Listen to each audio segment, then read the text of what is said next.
Hi, this is Sharon Colvin. I'm the Youth Services Consultant for the Vermont Department of Libraries, and this is my series called What is Sharon Reading? It is November, and I have read a whole bunch of books. So let's get started. So first, I would just want to remind you how to get to this information. This is the library website. We don't want to edit the website right now. Okay, so libraries.vermont.gov. If you go to Services for Vermont Libraries and then Children and Teens, either here on the side or here in the center, you're going to get to something called the Youth Services Toolkit. This is my page that I've created for you. It has everything that you could possibly need in here, including self-paced learning modules, all kinds of stuff, reading, the book awards, and then down here is the Reader's Advisory collection, and these are all my videos. So I just did a new books video right here for November, and this video that I'm doing right now will live right here. If you want to know more about how to use LibraryThing, which is what I use to catalog all my books, it's right here. This is a really good link for juvenile series and sequels. There's tons of stuff here. And remember that you can borrow review journals from us anytime. Just click on this or contact ILL, and they'll be more than willing to help you out. Okay, so that's that. Let's get started with the books. So this is my LibraryThing. It's LibraryThing catalog, Sparkle Cookie. That's my alter ego. You are welcome. It's open to the public. You are welcome to look at it, stalk what I'm reading. I honestly don't care. Anything that makes you happy. And the way I list this, I give every book that I read a star level, and then I put in tags so that it helps you remember what they're about. I have almost 1,200 books in here, so that's why I have to tag them, because otherwise I wouldn't remember them. I only catalog chapter books. I don't catalog picture books, because that would just be crazy. So let's get started. I left off, this is catalog according to when I entered them, so I want to go down a little bit. I already talked about Chasing Secrets. Dumplin' I was in the middle of when we talked last. I adore this book, and let me just pull up a better picture of the cover, because I just think it's adorable. There you go. So this is a book that it's about a beauty queen, obviously. Look at that sparkly tiara on the cover, and she lives in the South. Now, her mother is an ex-beauty queen, but this main character, her nickname is Dumplin', which is extremely embarrassing to her. She's bigger than the normal beauty queen, and her mom doesn't think she could ever be a beauty queen because of that. Her real name is Willow Dean, and she has never really given much thought to what she looks like, to, you know, the shape of her body. She just kind of figures this is just the way it is, and people got to live with it, which is great. She's a really good role model for teens, I think. The problem comes in this book is that, well, first, she has a job, which I love. I love it when there are realistic jobs for teens in books. She works fast food. It's gross, it's low paying, it's hard work. She works terrible hours, which is realistic, very realistic. And she's not really sure about her coworkers, but one of her coworkers has a crush on her. The problem is that he is like one of the most popular kids in high school, and she doesn't believe that he could really like her. And so you start to understand that even though she puts on a good front, she really does have some self-esteem problems. And so she gets into in a relationship with this kid. But then he goes to a different school, so it's kind of okay that he's popular. But then when he transfers to her school, she kind of melts down, which I think is just really real, because, you know, she's not one of the popular kids, and he is. He's kind of this perfect boy. And so he's struggling a little bit with that, but she struggles a lot with it. She kind of overreacts because she's a teenager, and she and a couple of the other misfits in the school decide to go out for the pageant, which is the biggest thing that happens in this town. And they think it's a joke, and her mom thinks it's a joke, and but she really wants to do it. And so underneath all of this is Willow Dean is grieving for her aunt who died. She was a very large woman, and she was a little bit agoraphobic. And her mom, her aunt's sister, really blamed her size on her health problems. And that may or may not be true, but Willow Dean really loved her aunt, and her mom is struggling with the grief, and Willow Dean is struggling with the grief, and they're working through it together. And this pageant is kind of a way to heal that. Now, strung in this entire book is Dolly Parton. Dolly Parton is everywhere in this book, and she ends up singing a Dolly Parton song for her talent. And there is this fantastic scene in the middle of the book where they're prepping for the pageant, and she goes and finds some drag queens to teach them how to walk in heels. It's hysterical. I loved it. Absolutely precious. So I think this book is fabulous. I think you should own it. It's funny, it's sweet, and it's one of those kind of self-esteem novels that kids need to read. There are not a lot of big girls in young adult literature. Everyone is live and athletic and perfect, and this is the kind of character we need. We need to be teaching our teens that it's normal to have these kind of self-esteem problems. School Library Journal says grades 9 and up. I honestly think that it could go a little younger, but it definitely goes in the YA section, and you should own it. So there you go. Okay, next. Everything, Everything. I had mixed feelings about this book. I don't like to ruin books for you. I don't like to spoil them for you, but I'm gonna. So if you're really dying to read this book, you can skip this part. This book is about Munchausen by proxy. Munchausen by proxy is one of the most disturbing mental illnesses I've ever heard of. It's one of those things that makes me want to scoop up all the kids in the world and hide them in a closet. No joke. Like I have a big problem with it. Now that's my own baggage. You may not have the same thing, and honestly, teens don't have the same problem. But I had a really strong reaction to this book. So this book is about a girl who has, I can't remember the name of the disease. It's this disease where basically she's allergic to the world. And she's kept in her house all the time. She's never allowed to leave. She breathes filtered air. Everything is, sanitized. She's not allowed to have anything.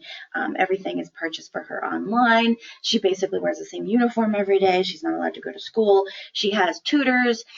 She sees some of them occasionally, but most of it's done online. Everything is very restricted, and her mom is obviously very afraid that the world could hurt her. But then she meets the boy next door, and they start kind of an email IM relationship, and he kind of opens up the world for her, and he starts to visit as her friend, and she has a nurse who is definitely one of her advocates, and her nurse kind of sneaks him in, and they become boyfriend and girlfriend, basically. And the mom finds out, she flips out, whatever. Anyway, the whole thing unravels, and you find out that the girl is not really sick at all. She goes on some epic adventure, and she ends up in the hospital, and the doctors tell her that she's not actually sick. It's just that she's been locked away, and her immune system's never developed properly. And so her mom has basically been making her sick. I have some problems with the way this is resolved in the end. Munchausen by proxy is a form of child abuse.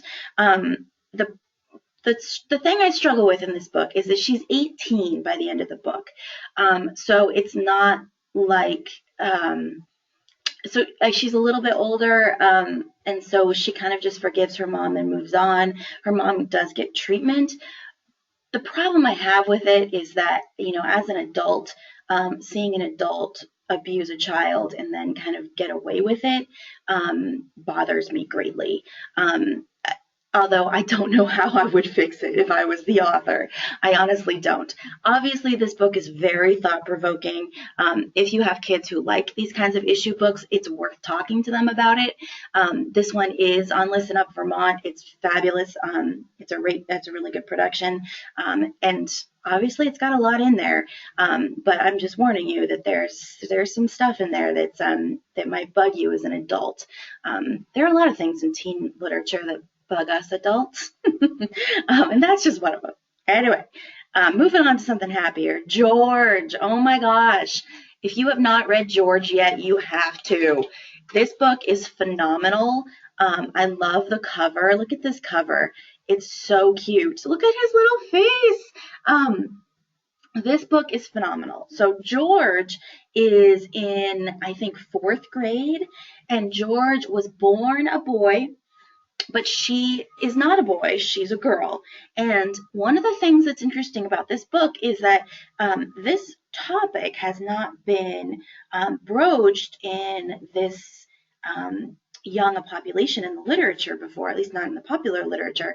And so I think that this is going to definitely be challenged. And I think it's going to open some people's minds, and some people are going to be very offended by it. But I think for all of those reasons, you need to buy it. It's really an important topic, especially right now.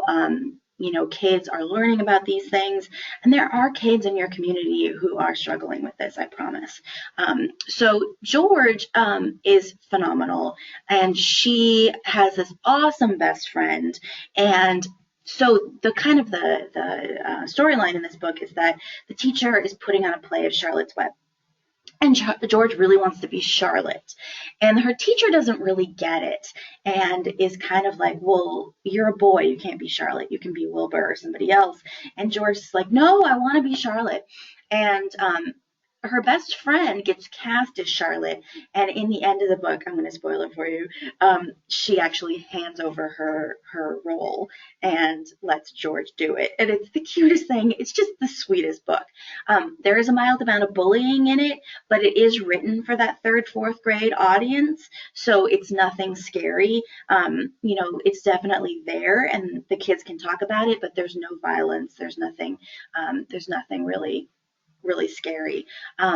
So in the George tries to talk to her mother about this and has some trouble with it, and mom doesn't really understand what she's talking about and is kind of like, well, you're a boy. I gave birth to you. You're a boy, I promise. And George is like, that's not the thing. I'm a girl. And so there's some hard conversations, and the most beautiful conversation, I think, is between George and her best friend. And best friend's name is Kelly, and they have this conversation, and George is really nervous and says, Kelly, I'm a girl. I need to tell you this. And Kelly says, okay, you mean for like Halloween? And George says, no, like for real. And she's like, huh, okay. And she just kind of takes it in stride and is like, okay, cool. And lets her try on her clothes, and she lets her pretend to be a girl when they're out in the mall together. And it's just the sweetest little friendship. There is conversation at one point about transitional surgery. It's very mild conversation, but that's the part I think that's going to be troubling for adults in terms of like kids who are so young talking about this kind of transitional surgery. But I think it's worth talking about because kids are realizing these things earlier and earlier, and well, they've always realized it earlier, but people are accepting it earlier, and these are the kinds of conversations that are going to be happening. So you have to remember that George is prepubescent, so at this age, kids kind of still look all the same, and so these issues have not come up yet. But I think it's a fantastic book. It's definitely something you need to own. It is on audio on Listen Up Vermont and is phenomenal. I highly, highly recommend it. I think every adult should read it, and every library should own it. So there's my spiel. All right, next, Terrible Typhoid Mary. So this is a nonfiction book, and it's in that narrative nonfiction style that's so popular right now because of Common Core, although it's not as popular as we all thought it was going to be. However, I liked this book. I thought it was really well done. And these are things I didn't know. You might know the story of Terrible Typhoid Mary, but Susan Campbell Bartoletti does enormous amounts of research in her books, and I think this was really well done. The thing I'm not sure about is how much appeal it's going to have for the kids. I'm not sure. I think it's probably middle school. Let's see what they recommend. Grades 5 and up, yeah. But I'm not sure a fifth grader is going to be interested in Typhoid Mary. I don't know. It's a really interesting period of time. There's a lot of really interesting tidbits. And I didn't realize how horribly she was treated. She had no civil rights at all and was basically imprisoned for having this strain of typhoid fever. And it's just terrible the way she was treated. And there was this very interesting conversation about, do you punish people who have this this strain? Well, she didn't have any symptoms, but she was passing it on to other people. And do you punish those people, or do you use them as lab rats, or do you let them keep infecting people? And it is kind of a scary conversation. The one thing I will say about this book is that there are parts of it that are a little didactic. There are parts where she stops the narrative and goes into little monologues about civil rights and, could this happen today, and the history of civil rights. And then there's a piece about, scientific quarantines and things like that. I don't think the kids are going to appreciate that part.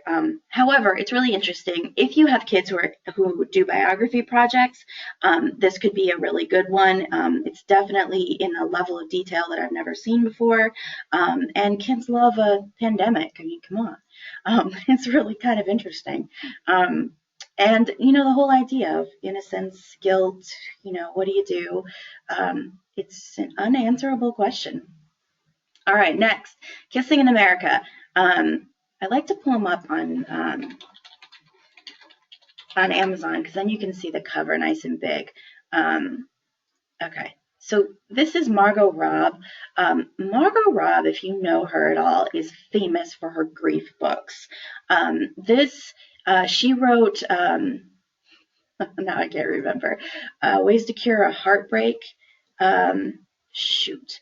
What is the name of her other book? I'm not going to remember. Cures for a Heartbreak or something like that. But anyway, she writes a lot about grief, and this is a really good one. From the cover, I expected it to be more romance, less grief, but honestly, this is a grief book through and through. It's good. It's definitely good. And it has that road trip aspect, which I think is really appealing to teens. But it's not as much the romance, although there is a piece there. So this is about 16-year-old Eva, who loves romance novels. And the crux of the book is that her father died in a plane crash. It was a mysterious plane crash. Unfortunately, we've had a lot of those recently. And the plane crashed into the ocean. He was on his way to Paris.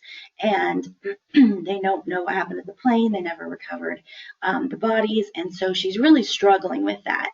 And her mom is kind of swept it under the rug and is like, this, we're over it. We're done talking about it. It's been a couple of years, and so her mom doesn't want to talk about it, but Eva's really struggling with this. So she sneaks onto her mom's computer and joins the support group for everyone who lost people in this flight, and talks to them, or at least reads what they're saying about things, and she's following the investigation. And throughout the book, the investigation starts to take shape a little bit, and they eventually do find more evidence. They never find out what happened to the plane, as is realistic, and they do find pieces of the body, which is very disturbing. And they do identify her father, but she never gets that kind of scientific closure that she's looking for. So anyway, that's the underlying crux. On top of that, she falls in love with this boy, and she's doing some sort of tutoring program, and she meets him, and he's also dealing with the loss of his brother. They bond over that, and she falls head over heels for him. But the problem is that he moves to California. He's a senior. He moves to California to live with his father for the summer before college, and she's devastated, absolutely devastated, and she's desperately trying to figure out how to go see him and how to keep in touch with him. And he's writing her letters, and she thinks it's so romantic, whatever. And you really do get swept up along with her. So her best friend is a brainiac and wants to go to MIT and cure cancer or something like that. And so she is really, really smart, and she's obviously college bound. And so Eva convinces her to enter this crazy reality show contest where they can win scholarship for college. And so she convinces her to do it. She convinces her mom, even though her mom is kind of allergic to travel since her father died. She convinces her to let them go on a bus trip across the country. And across the country, they meet up with some of her mom's friends and her aunt who help through the grieving process, because she starts talking to them about why her mom is acting the way she is. And when they finally get to California, it all explodes. And I'm not going to ruin it for you, but it really kind of rips open all of her wounds that are not quite healed. And, in the end, it's all about her grief. And I'm going to tell you right now, she's really lucky she still has a best friend at the end of the book, because she does some stupid stuff. It's a really great book. It's pretty realistic. I mean, the whole traveling across the country thing is, a little far-fetched. But I think the stuff she does, she's a very flawed character. She does some stupid stuff. And the end is not clean at all. It's realistic. It's not perfect. She doesn't get all the perfection that she wants. I really loved this book. I think that kids are going to love it. I think it's got everything that teens are looking for. It's got the grief, it's got the romance, it's got the traveling across the country. The parents are kind of not there, but she has some important adults in her life who help her out. So, and she's got this best friend, and that friendship's definitely tested, let me tell you. So I highly recommend this one. Next, the thing about Jellyfish. Okay, let me show you this cover. This is, I read this one for the Canfield Fisher list. We're in the middle of trying to read all the good books this year, and fall is the time for publishing. So there's a lot coming out, and I love this cover. It's called The Thing About Jellyfish. This is another grief book. I know. So this is about a kid. I think she's 12. Let me see. It says, yeah, I think she's just started middle school, so it's 12-ish. And her best friend died over the summer. And so she's just started school without her best friend, and she's kind of going through this grief process. And through a series of flashbacks, you learn that right before she died, so at the end of the school year, they had a pretty hardcore falling out. And it was, a typical, they're growing apart, her best friend starts to become popular, interested in boys and lip gloss and things like that. And this main character, Susie, she is not. And so I'm guessing Susie's on the spectrum somewhere. So she's really not socially there yet. And they fall out, and she says something really mean to her right before summer vacation starts. And then she finds out over the summer that her friend drowned. And she just can't make sense of it. And so, there's a lot going on here. There was the growing apart, the loss of her best friend, and then this kind of unsatisfying end, drowning. Her best friend, she's a good swimmer. How did this happen? And so she's got a little bit of an obsessive streak, which is part of why I think she might be on the spectrum. And so she starts investigating jellyfish, and she becomes interested in them because she read an article where about these jellyfish that were so small you couldn't even see them, but they could kill you. And so she starts researching them like crazy, does a school report on them. But during this whole thing, she has stopped talking. She's completely mute. She refuses to talk to anybody and is really struggling through this process. But she has to give an oral report on Jellyfish, and her teacher is really wonderful and really coaxes her through this process. So, of course, she doesn't, her friend was not killed by a jellyfish. You probably know that. And she has to come to grips with it at the end. But I think this is a really good story about how you deal with these mysterious unanswered questions. And I think this is a really good book, and it's got the science in it. It's all laid out in the scientific method, and her investigation is very deliberate. She talks to experts. She does all the research, which is really wonderful. But underneath it all, it's about grief, and it's about friendship, and I think the kids are really going to love it. And I think it's a great book. All right, I can't believe how many books I read this month. Wow. Okay. Alice Hoffman has a new one, and I have to say I was pleasantly surprised about this book. It did not get rave reviews. A lot of the reviews were kind of harsh. They were saying that she took on too much, that it was, too scattered, whatever, and I kind of disagree. I liked this book. Alice Hoffman, if you know her work, she's a little out there. But she has some themes that are always present in her books. The nature themes about the natural world and animals, and then that kind of fantastic realism that it's always there. And so this book is like that. And this is her first younger book. This is probably, I don't know, probably 4th, 5th grade. Let me see what School Library Journal says. Yeah, 4th to 6th. Oh, I'm clicking things. Okay, here we go. Yeah, 4 to 6. Okay. So yeah, it's a younger book. It's short. It's not a huge book. I think it's a couple hundred pages. 208 pages.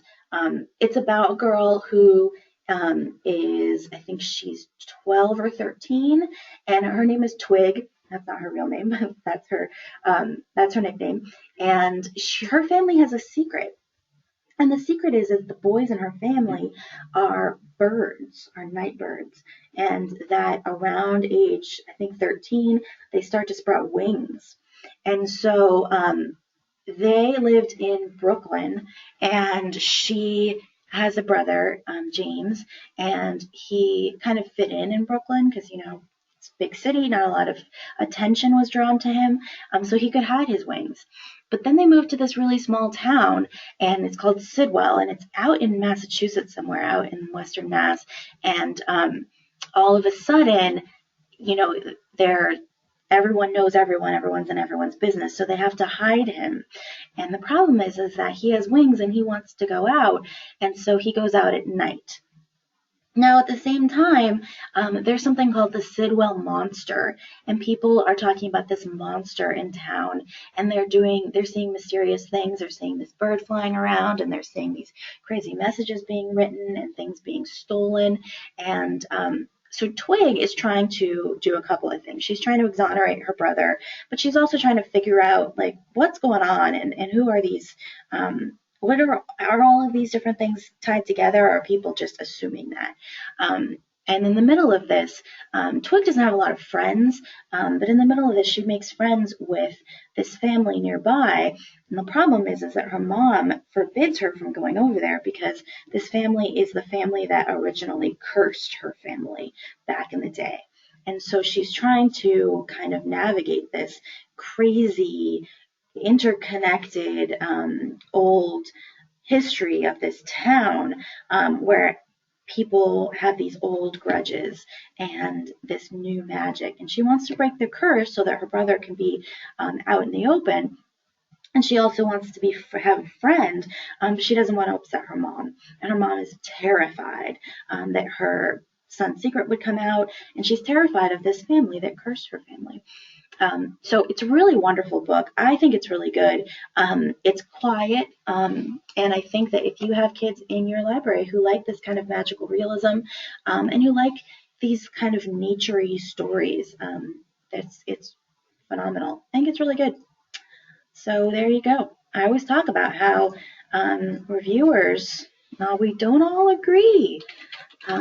Okay, this one, Until I Find Julian, I have mixed feelings about this book. Patricia Riley Giff, I mean, she's a perennial favorite, right? She's amazing. First of all, the cover is a little strange, I have to say. I don't know.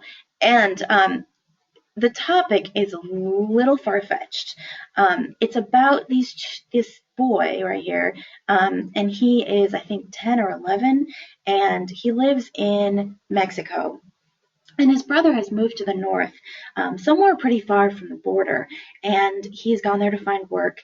And he had been writing them letters, and then all of a sudden they lost contact with him. And he's really worried. His name is Mateo, and he's very worried about his brother. And so he decides to go on an adventure and cross the border. Now, I used to live near the Mexican border, and I'm going to tell you that that's a tough border. And so sneaking across it without dying is you have to suspend your disbelief. And so he meets this girl, the other character on the cover, who is this kind of wanderer, and she helps him cross the border.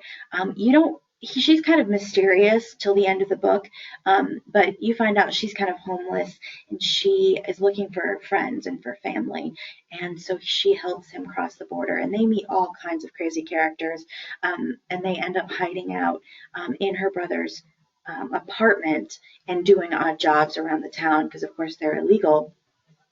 And there's a happy ending. It ties up a little neatly, maybe too neatly. And like I said, you really have to swallow the idea that this 10 or 11-year-old could cross the border without even seeing an immigration guard. Like, I find that really hard to believe. And I feel like there's kind of a lack of fear. I'm like, it's pretty scary to cross that border, but he does it. So it's a little candy coated, but it's a short adventure story. Your kids might like it if they like that kind of story. They recommend it for grades 4 to 7. It's only 160 pages, so it's pretty short. So like I said, yeah, mixed reviews. All right. Louis Sacker has a new book out. Before you get too excited, it's not as good as as Hold, not nearly as good, but it is interesting and the cover's fun. It's called Fuzzy Mud. Now, the one thing about this book that I really don't like is that there are two storylines being told. One is a story about these kids. They're in middle school, and they discover there's a forest at the end of town, and they're being chased one day by one of the bullies, and they find this fuzzy mud. And when you touch it, it gives you these horrible rashes, and it spreads, and it's just bad. And so they get kind of tangled up into this. But then the parallel story is in the future, this, I think it's a Senate hearing about the science behind it. And so it was the scientist who seems pretty young, and he discovered this new source of energy, and he swore that it would be safe, it would be something that could replace gasoline, and that it was full of these little microorganisms, but that they would never survive in an oxygen-rich environment. And so it would pose no threat to humans. Well, lo and behold, it mutated and caused all of this horribleness in this town. So there's this series of interviews, and towards the end, the kids actually interview. So it gets a little strange. The parallel story, I had trouble following it. But so you have all these adult voices in between. I'm not sure I really needed all of that. But the kids might find it interesting. It's definitely adventure. It's freaky. It's about bullying, and the bully definitely redeems himself at the end. The very end of the story, they're all in the hospital together, kind of on the same plane. Nobody dies, but it's pretty hardcore. Lots of doctors, lots of gross things happening to their bodies, and they are interviewed by the FBI throughout the story and in the real time, and they really don't know whether they want to reveal what happened because they all feel a little bit guilty about it. So, it's an interesting story. It's short. Let me see how long it is. 192 pages. Really quick. Could be good for your reluctant readers. They recommend it for grades 3 to 5. I would say maybe closer to that 5 end, just because there's a lot of science in that. So anyway, Louis Sachar, people are going to know about this book. He's a known quantity. You're going to have to own it. So you might as well read it. All right, next, Finding Audrey. This book has gotten a ton of press. So as an adult reader, you might know Sophie Kinsella. She wrote the Shopaholic series, which I personally adore. She's funny, British, dry humor. And so I picked this one up. This is her first YA novel, and I thought, gotta read it. Everyone loves this book. I have a couple of problems with it, but it is a topic that needs to be addressed in YA fiction. This is about a girl who has extreme anxiety, and it's interwoven with her therapy sessions, and she doesn't leave the house unless she's going to therapy. And she has a brother who is struggling with the fact that he has a sister who's dropped out of school and is kind of hanging around the house and is terrified to leave. She wears sunglasses all the time because she's really terrified of looking at people in the eye. And so her brother, and this is where the story kind of goes off the rails. Her brother is a gamer, and he plays this game kind of akin to World of Warcraft or one of those online multiplayer games. And he's on the computer all the time. Now, her mother, the mother of these two, has her own share of anxiety, and she is really worried about computers. She's convinced that the computers are going to rot their brains, and she's worried about everything. And so she tries to get the son off the computer, and of course it backfires. She actually throws the computer out the window at one point. I mean, the mom has serious issues. She should probably be in therapy too. So she just thinks that computers are terrible, and they try to convince her that the son is really good and that he could win a college scholarship. Really? Don't really buy that, but okay.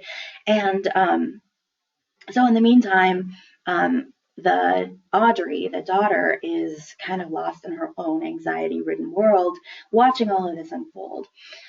Well, one day, Linus, who is the brother's best friend, comes over to play video games, and he walks into Audrey's room, and she flips out. And the brother is really worried about this and is like, listen, my best friend's going to be over a lot. You need to find a way to deal with him. And so she does, and she becomes friends with him, and they start passing notes, and he actually starts to become part of her therapy because the therapist has her putting together a movie of her life and interviewing people and, forcing her to talk to people and interact with people through the lens of the camera. And so he helps her with that, and then he helps her actually leave the house and meets her at Starbucks, and eventually they start to date. Which, for someone with that much anxiety, I'm not sure I buy it, but okay. And then, the brother is grounded, and there's a lot going on in this story. So anyway, the part I have a big problem with is that towards the middle of the book, Audrey goes off her meds. She doesn't tell anyone, she just goes off her meds. Now, that is unbelievably dangerous. She's on a lot of meds for anxiety and depression, and she just goes off cold turkey, which is really dangerous and bad. It takes a good couple of weeks for it to happen. She does start to get more anxious, and then she has a break, and she ends up in the park, kind of passed out. But it's kind of glossed over, and she does get scolded by her therapist for going off her meds. I kind of wish they made a bigger deal out of it, honestly, because going off your meds like that it's bad, and those effects happen pretty quickly. So that part I had some trouble with. And then in the end, they all do this game together, and it's happily ever after. So a lot going on, a little candy coated, but anxiety has never been written so well. Her descriptions of anxiety are spot on, really wonderful insight into what it's like to have these kind of impulses and what it's like to feel like the whole world is really out to get you. And she talks a lot in her therapy sessions about how anxiety can make you really self-centered. And I thought that was really insightful. And I think it's important for teens to read things like that. So maybe not the most therapeutic book ever, but worth talking about. So there you go. Let's see, I got a couple more books for you. No Such Person, the new Caroline Cooney. This book freaked me out. Oh my gosh, which Caroline Cooney, that's what she does, right? Look at the cover. So creepy. This book is told in alternating perspectives. So you have these two sisters who are really, really close. And the sister who's the main character of this, well, they're both main characters. You have Lander and I can't remember her name. I'm not going to remember. Miranda.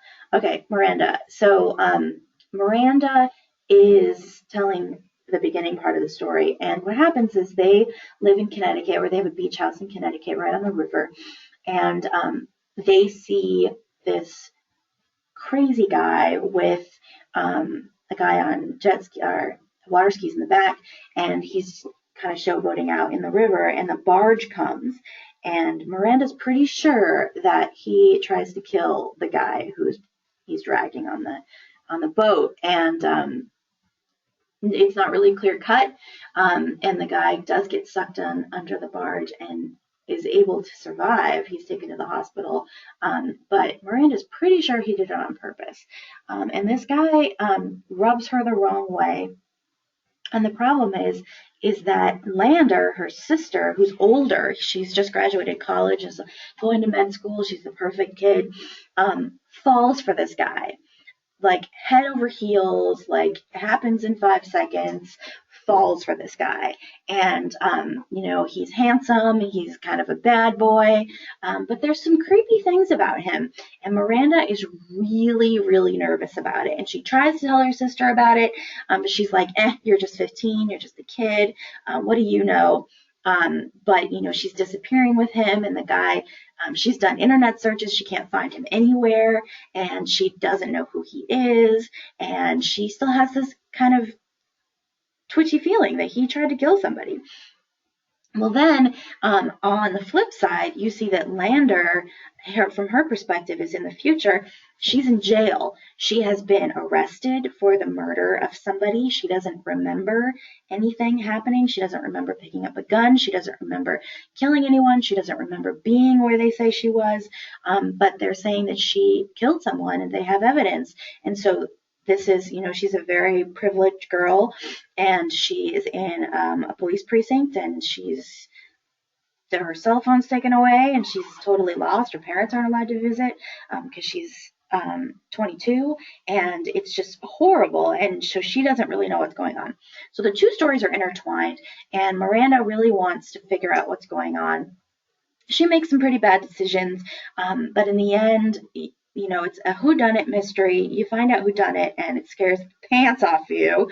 And it's really, in the middle of it is this really interesting family dynamic where the family has been overspending, and they have this summer house, and they have put Lander through college. They're going to put Miranda through college in a few years, and they've just totally overspent, and they are totally broke, and they don't find out about it. It doesn't come to light until they have to hire a lawyer, and they can't afford it. And so I think that's a really interesting conversation. This isn't a typical rich girl kind of thing. It's, definitely she's privileged, but in the middle of it, you find out that the parents have gotten in a little over their heads, and they really want to protect their daughter, but there's not a lot they can do. So heart pounding, quick read, definitely quick. But if you have kids in your library who love Caroline Cooney, you gotta own this one. They say 7 to 10. I think that's pretty right on. It's 256 pages, but honestly, you'll read it in a night. It'll scare the pants off you, which, you know, you need some of that stuff. All right, next, Nest. Oh my God. I don't even know how to describe this book. Kenneth Oppel is phenomenal. I adore him, but he does some good drugs. I would really like to know what he's been taking. So he wrote The Boundless, which was on the Canfield Fisher list from this year. He's written a lot of really different books, and this book is like no other.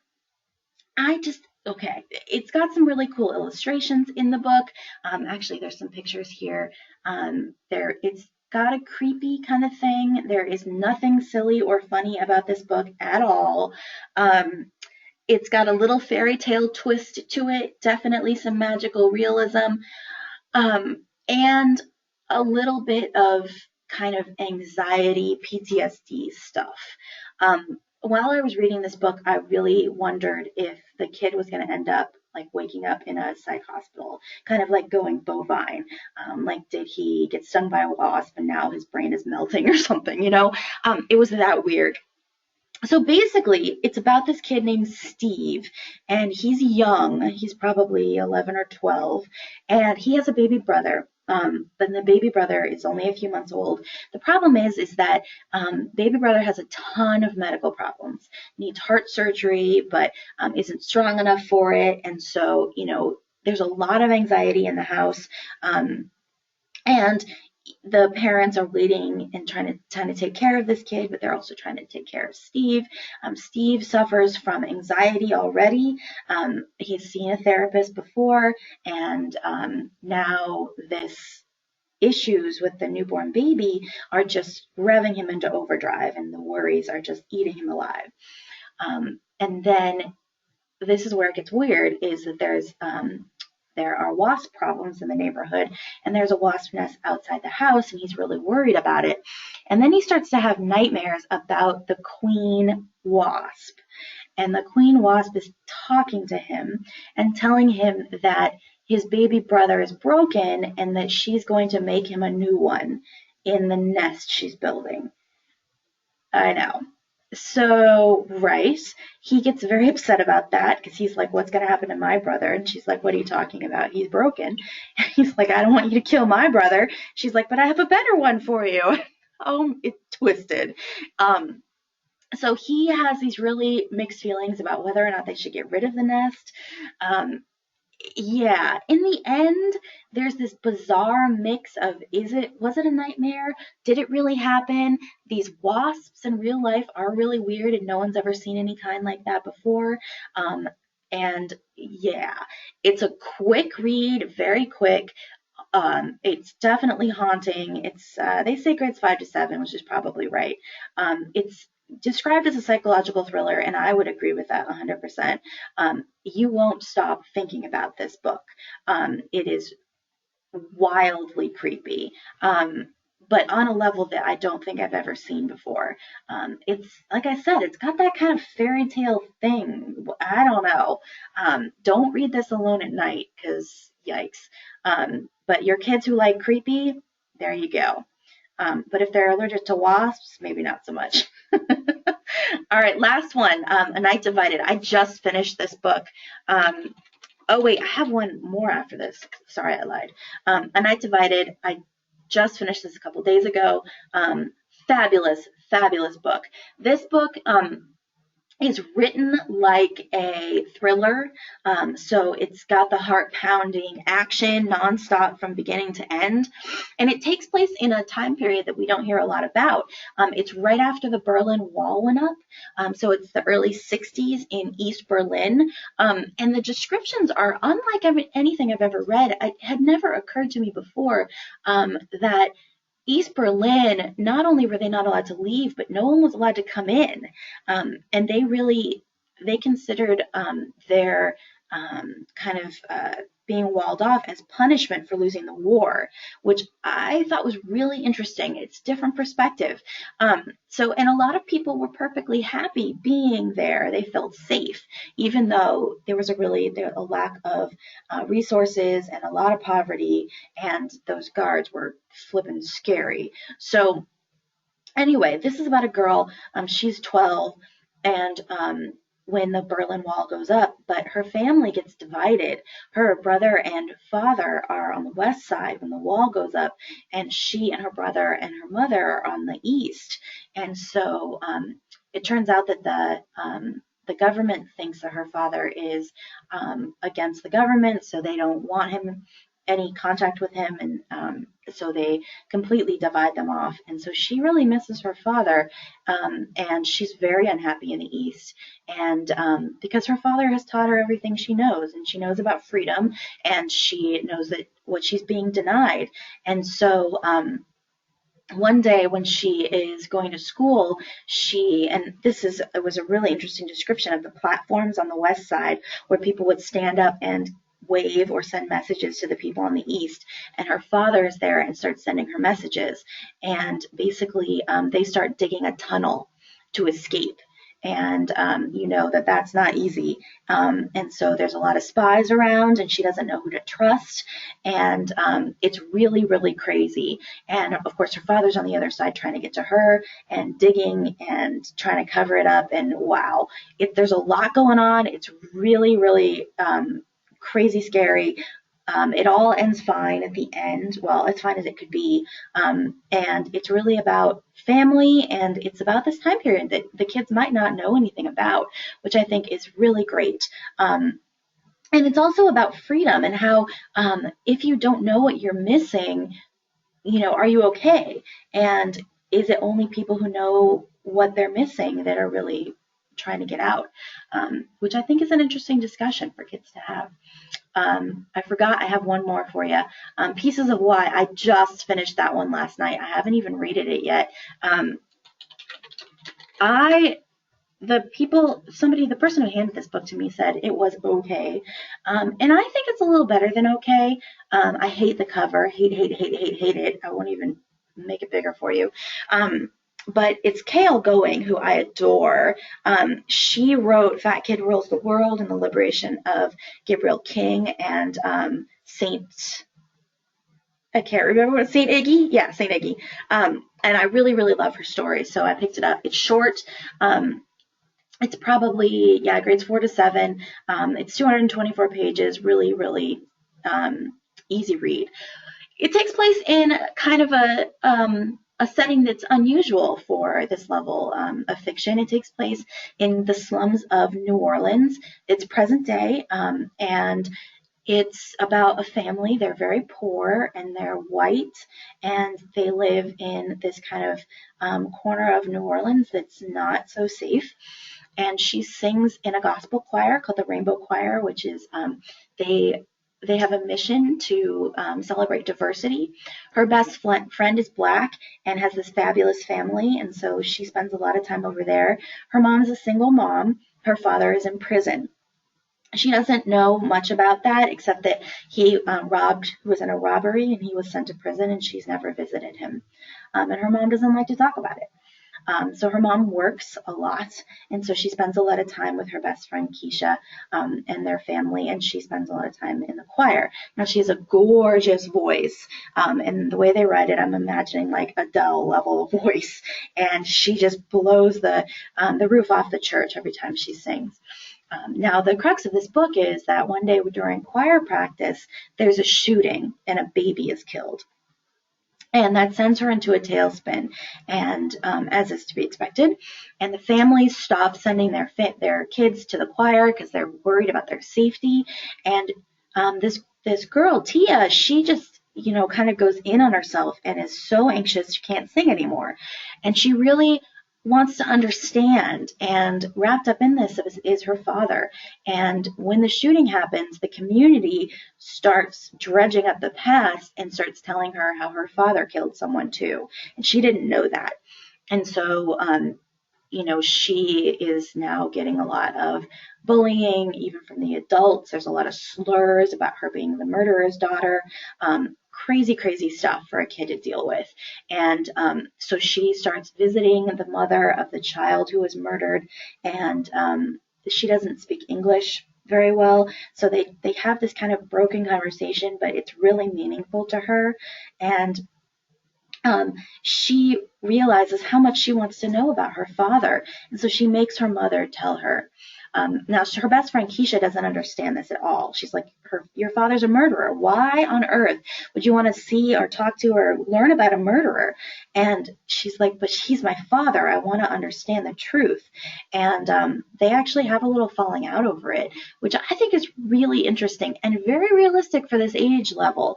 At this age, kids are, black and white, right and wrong. And, if you're a murderer, you don't deserve visitors, period. But you and I know that the world is grayer than that, and this girl Tia is really struggling with this. The end is definitely not neat, and it's very hard. But she's kind of going through this journey of understanding where she comes from. And does it mean that she's evil, that her father did something terrible? And does it mean that her family is broken? And will she ever be good? And those are, I think, very worthwhile things to think about. Where did you come from? And does it matter? And does it kind of curse you for life? And, in the middle of all of this, she's singing, and she is actually asked to sing in a tribute for this organization that the family of the girl that her father killed is organizing for families who have been affected by violence. And they invite her to sing because they say, you were a victim of your father's violence too. And that, I think, is a really powerful message. So I liked this book. It's probably not one of her best books, but I think the topic is really, really good. And I think that you might have kids who would really benefit from a story like this. All right, so that's it, I promise. I will read lots more books soon, and we'll make another video for you. In the meantime, please let me know if you have any questions, comments, things I should be reading. I'm happy to take those into consideration. I hope you have a wonderful November. Stay warm.